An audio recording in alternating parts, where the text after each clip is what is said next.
नमस्कार, capital TV का खास शो राहुल का अग्निपथ देख रहे हैं आप। मैं हूं आपके साथ पूजा। राहुल गांधी की वोटर अधिकार यात्रा अब खुद कांग्रेस के लिए बवाली यात्रा बन चुकी है। मंच से ही प्रधानमंत्री नरेंद्र मोदी को मां की खुलेआम गाली दी गई और फिर क्या था, सियासत में भूचाल आ गया। जिस शख्स ने माइक से जहर उगला, रिजवी उर्फ रजा, उसे पुलिस ने दबोच लिया। कई थानों में केस दर्ज हुआ, लेकिन असली आग तो आज पटना में भड़की जब कांग्रेस दफ्तर के बाहर बीजेपी कार्यकर्ताओं ने जबरदस्त विरोध प्रदर्शन किया। जवाब में कांग्रेस कार्यकर्ता भी भिड़ गए और फिर सड़कों पर वही नजारा दिखा जो लोकतंत्र के लिए शर्मनाक है। लाठी डंडे चले, ईंट पत्थर बरसे, कई कार्यकर्ता लहूलुहान हो गए। आज जो कुछ भी हुआ उससे राहुल गांधी को वोटर यात्रा पूरी तरह से सवालों के घेरे में खड़ी करती है। वैसे ये यात्रा अंतिम पड़ाव पर भी है। अब बारी यात्रा के समापन की है। समापन के मौके पर महागठबंधन की ओर से पटना के गांधी मैदान में बड़ी रैली की योजना थी। इंडिया ब्लॉक के तमाम बड़े नेता रैली में शामिल होने वाले थे, लेकिन अब रैली को स्थगित कर दिया गया। बताया जा रहा है कि यात्रा का समापन अब पदयात्रा के जरिए होगा। तो कैसे यात्रा के अंत होते होते राहुल गांधी बुरे फंसे, आज इसी पे चर्चा करेंगे। मेरे साथ स्टूडियो में मौजूद है कैपिटल टीवी के एग्जीक्यूटिव एडिटर राजीव जी। सर, आपका बहुत बहुत स्वागत है। चर्चा की शुरुआत करें, पर इस पर राहुल गांधी ने क्या कहा है वो आपको बताते हैं। राहुल गांधी को देखिए माफी मांगना चाहिए था, पर राहुल गांधी ट्वीट कर रहे हैं। उन्होंने ट्वीट करके लिखा है कि सत्य और अहिंसा के आगे असत्य और हिंसा टिक ही नहीं सकते। मारो और तोड़ो, जितना मारना तोड़ना है। हम सत्य और संविधान की रक्षा करते रहेंगे। सत्यमेव जयते। सर, जहां राहुल गांधी को माफी मांगना चाहिए था वो इस तरह का ट्वीट कर रहे हैं। देखिए, सत्य और अहिंसा का नाम पर राहुल गांधी और उनके पूरे खानदान ने हिंदुस्तान का बेड़ा गर्क किया है। सत्य अहिंसा का मतलब क्या होता है? क्या अपनी सम्मान की रक्षा करने के लिए हिंसा नहीं करनी चाहिए? क्या उस समय भी अहिंसक ही बना रहना चाहिए? महात्मा बुद्ध ने भी कहा था कि राजनीतिक हिंसा नहीं होती। उस समय राजनीतिक हिंसा का मतलब, अगर आपके साम्राज्य पर कोई आक्रमण कर रहा है और आप हाथ खड़ा करके कह रहे हो कि हम तो अहिंसावादी हैं, इसलिए आ जाओ, हमारे ऊपर कब्जा कर लो और हम अहिंसक बने रहेंगे, तो वो अहिंसा नहीं बल्कि कायरता कही जाती है। तो कायर होना और अहिंसक होना, ये दोनों में अंतर है। राहुल गांधी इस अंतर को स्पष्ट तरीके से समझ नहीं पाते, क्योंकि इनके परिवार ने हमेशा यही किया है। 1947, उससे पहले 1946 क्या, ये डायरेक्ट एक्शन डे, जिन्ना ने कहा डायरेक्ट एक्शन डे। कांग्रेस क्या कर रही थी? अहिंसावादी कांग्रेस, अहिंसावादी महात्मा गांधी, अहिंसावादी ये नेहरू, उनके चेले चपाटी के लोग, ये सारे लोग अहिंसक बने रहे। और जिन्ना ने क्या किया? जिन्ना ने डायरेक्ट एक्शन डे का अनाउंस किया और फिर डायरेक्ट एक्शन डे के नाम पर हजारों लाखों हिंदुओं को काटा गया। ये जो आज बांग्लादेश बना हुआ है, आज पाकिस्तान बना हुआ है, उस समय अगर ये कहा जाता कि हिंदुओं को भी अपने अधिकारों की रक्षा करनी चाहिए, तो आज ये स्थिति नहीं पैदा होती।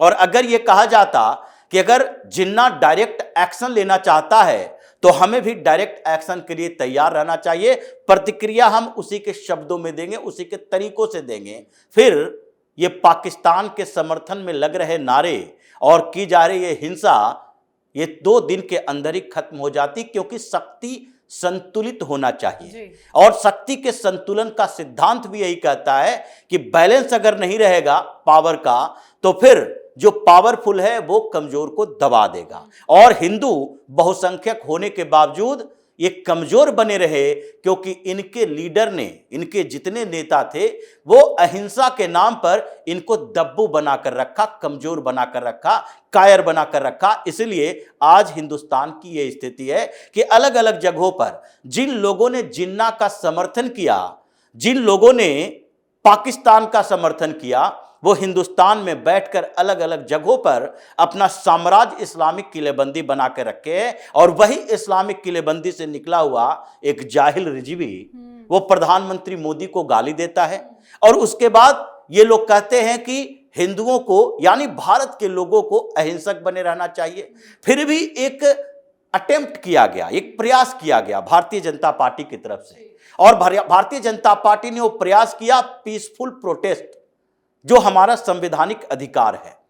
ये सबका संवैधानिक अधिकार है कि वो शांतिपूर्ण तरीके से प्रोटेस्ट करे, और प्रोटेस्ट किया गया।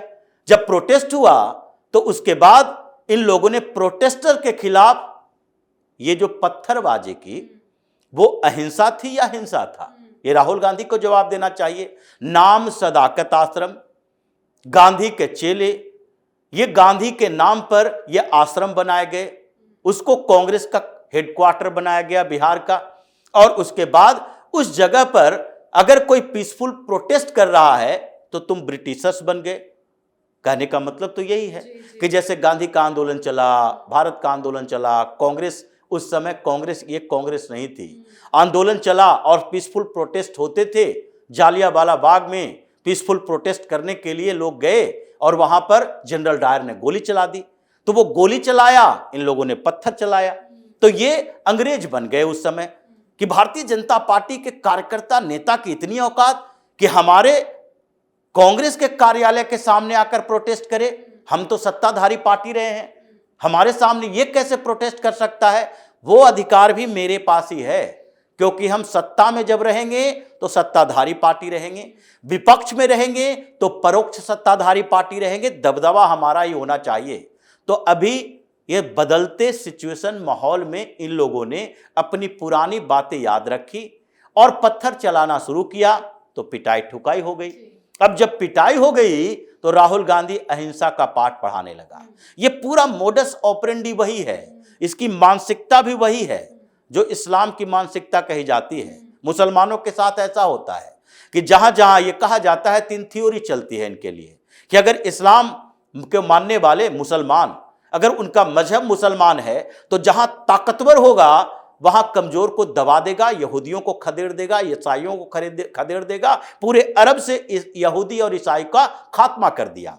जहां वो समान स्तर पर होगा वहां संघर्ष करेगा, और संघर्ष करके अपनी जीत के लिए एक समय निर्धारित करेगा कि कौन सा समय मिलता है। और जैसे ही उसे लगेगा कि हम कमजोर हैं, वो हाथ जोड़कर गिड़गिड़ाएगा, मानवाधिकार की बात करेगा, अहिंसा की बात करेगा कि इस्लाम जैसा पीसफुल रिलीजन तो कोई है ही नहीं। गाजा उसका उदाहरण है। जब ये पीटे जा रहे हैं तो सीधे तौर पर कहेगा हम तो अहिंसावादी हैं, हम तो सबसे शांतिपूर्ण धर्म वाले हैं, शांति दूत यही लोग हैं।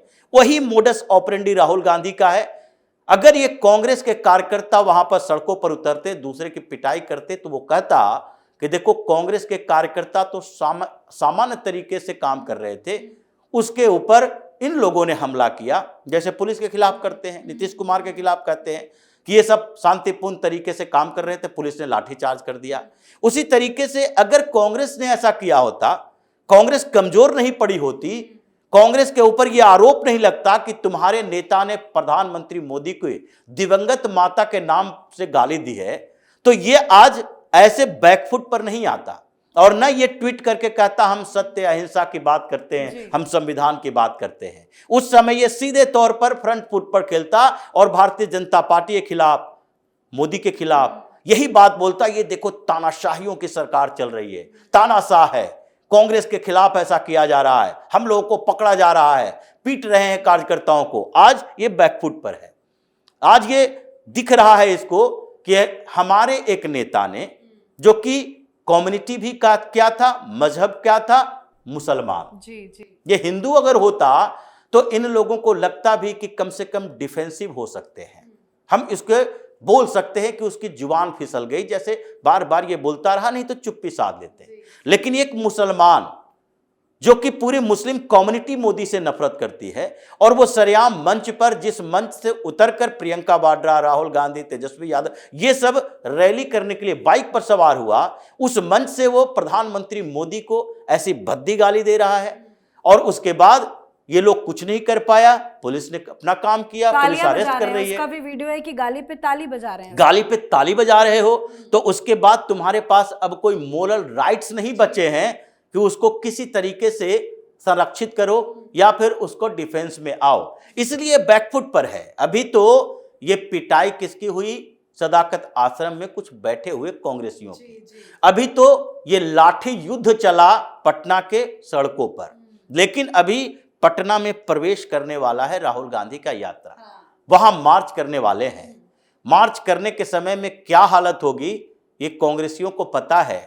डर इसके अंदर, राहुल गांधी के अंदर है कि ऐसा नहीं कि मार्च करते हुए किसी छत से जूते चप्पल बरसने शुरू हो जाए और उसके बाद हमें भागने के लिए भी रास्ता न मिले, क्योंकि हमने ऐसी गलती कर दी है जिसके लिए माफी भी मांगेगा तो उसे क्षमा नहीं किया बिल्कुल, जाता। आपने मार्च का जिक्र किया। ये तो पहले रैली होनी थी कि समापन के दौरान गांधी मैदान में एक बड़ी रैली होगी, लेकिन उसे कैंसिल कर दिया गया। अब पटना में राहुल गांधी मार्च करेंगे। कितना मुसीबत भरा ये मार्च होने वाला है, और ये जो पीएम मोदी की मां को गाली दी गई है उससे कांग्रेस पार्टी और राहुल गांधी को कितना बड़ा दंड पहुंचेगा। देखिए, जो स्थितियां बनी, ये चाहता तो था, ये लोग 10 दिन से कह रहा था गांधी मैदान में जाएंगे, गांधी मैदान में जाएंगे, रैली करने के लिए भी सोच रहे थे, लेकिन कुछ समस्याएं आपस में हुई गठबंधन के नेताओं में, मंच शेयर को लेकर, लोगों को लाने को लेकर, झंडे को लेकर, और मंच पर कितने लोग किस पार्टी के होंगे इसको लेकर। ऐसा नहीं होगा कि आप मान लोगे इंडिया अलायंस, तो इंडिया अलायंस के पार्टनर कांग्रेस के साथ बैठे रहेंगे, और कांग्रेस ये जो सिद्धारमैया को, ये सचिन पायलट को, ये लोगों को यात्रा में शामिल कर रहा है, तो इन लोगों को भी मंच पर जगह दे दी जाएगी, फिर नीचे बैठो, क्योंकि राजद के भी नेता हैं, राजद के नेता भी शामिल होंगे और वो भी बैठेंगे।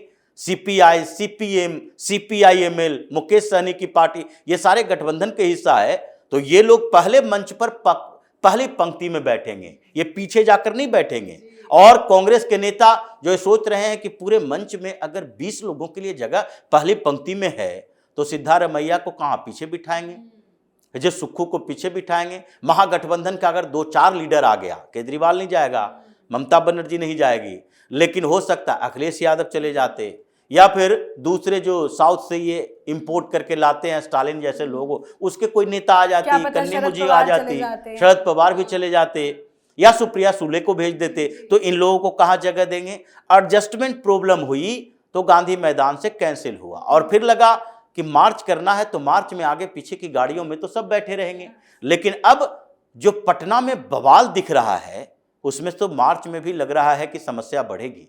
अगर ये मार्च निकालते हैं और कह रहे हैं कि हम निकालेंगे मार्च, तो वो डॉक्टर अंबेडकर के मूर्ति तक निकालेंगे, और उन जगहों पर, उन इलाकों में चलते हुए अगर इनके ऊपर जूता चप्पल बरस गया तो ये बहुत बड़ी बात नहीं है, क्योंकि ये मामला ऐसे समय में उभरा है कि यात्रा खत्म होने वाली है, पटना में खत्म है, और 1-2 दिन पहले ही इतना बवाल मच गया। इसका मतलब कि यात्रा का पैदल मार्च ये खतरों से खाली राहुल गांधी। और सर, एक आरोप भी तो इस यात्रा के दौरान ही लगे थे कि राहुल गांधी ने डॉक्टर अंबेडकर का अपमान किया है। कोई उन्हें तस्वीर दे रहा था, राहुल गांधी ने तस्वीर लेने से मना कर दिया, और यात्रा का समापन वो अंबेडकर की मूर्ति में ही जाके करेंगे, तो ये भी तो एक बड़ा झटका हो सकता है। और ये तो होना चाहिए।